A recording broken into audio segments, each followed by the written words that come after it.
क्या खुतबा अरबी ज़ुबान के अलावा और दूसरी ज़ुबान में कोई पढ़ सकता है या नहीं? तो नहीं पढ़ेंगे। एक सहाबी भी आप नहीं दिखा सकेंगे मुख्तलिफ़ जगहों को पता करके, फिर भी कभी अपनी ज़ुबान को बेजा नहीं अरबी ज़ुबान में खुतबा पढ़ा। हालांकि अगर किसी को समझ में आए या ना आई, खुतबा जुमा आप अरबी में पढ़ेंगे।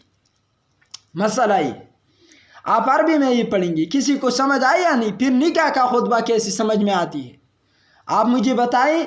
आप नमाज़ पढ़ते हैं, आपके पीछे 100 लोग हैं, 100 में कितने को नमाज का तर्जमा समझ में आती है? मेरे ख्याल के मुताबिक 5 लोगों को आती है। तो 95 के लिए पश्तो में नमाज़ पढ़ो, उर्दू में पढ़ो ना। लेकिन ये आपकी अकल को धोखा देते हैं ये गैर मुक़ल्लिद किस्म के लोग।